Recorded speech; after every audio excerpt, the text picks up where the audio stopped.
TV9 news కి స్వాగతం. విశాఖపట్నం గాజువాక పెద్ద గంట్యాడ ముసల్ నైట్ పాలెం అత్యంత పెద్ద కృష్ణుడు దేవాలయం ఈ నెల 24వ తారీఖున భారీ అన్న సందర్భన జరుగుతుంది. దీనికి ముఖ్య అతిథిగా పొంగునూరు బిడ్డ బోడి రామచంద్ర యాదవ్, గాజువాక పెద్ద గంటాడ ముసలి నైటి పాలెం అత్యంత పెద్ద కృష్ణుడు ఆలయ కమిటీ మెంబర్స్ పిలుపు మేరకు బోడి రామచంద్ర యాదవ్ హాజరవుతున్నారు. అక్కడ గుడిలో అతని రాక గుడిలో ఏర్పాట్లు అన్ని వివరంగా మీడియాతో మాట్లాడి తెలిపారు. నమస్తే అండి. నమస్తే మేడం.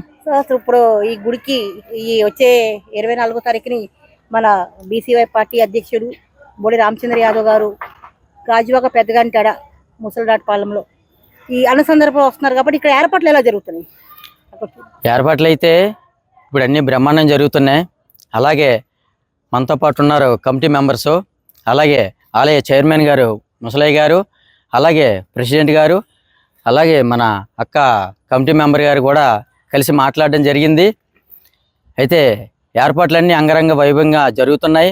అన్ని ఏర్పాట్లు చేస్తున్నారు.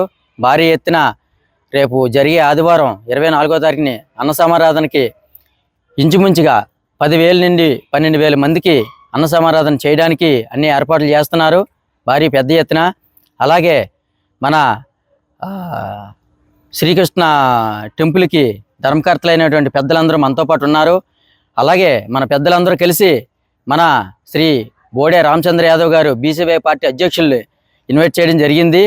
అలాగే రేపు ఆయన్ని కూడా మర్యాదపూర్వకంగా స్వాగతం పలుకుతూ, అలాగే మన గాజువాక శాసనసభ్యులు శ్రీ పల్లా శ్రీనివాసరావు గారిని కూడా ఇన్వైట్ చేయడం జరుగుతుందండి. అయితే దీనికి అందరూ సహకరించి రేపు అన్న రోజు అందరూ సహకరించి ముందుండి నడిపించి నడుస్తూ అన్ని కార్యక్రమాలు చక్కగా సహకరిస్తూ చేస్తారని అందరికీ మనవి చేసుకుంటున్నాం. అలాగే దీనికి 1-2 సార్లు అందరికీ చెప్పవలసిన విషయం ఏంటంటే, ఇది ఆషామాష విషయం కాదండి. 10,000 నుండి 12,000 మందికి అన్న సమారాధన అంటే అందరూ ఇందులో పాలు పంచుకొని అందరూ సహకరించి ముందుకు వస్తారని అందరినీ మనవి చేసుకుంటున్నాను.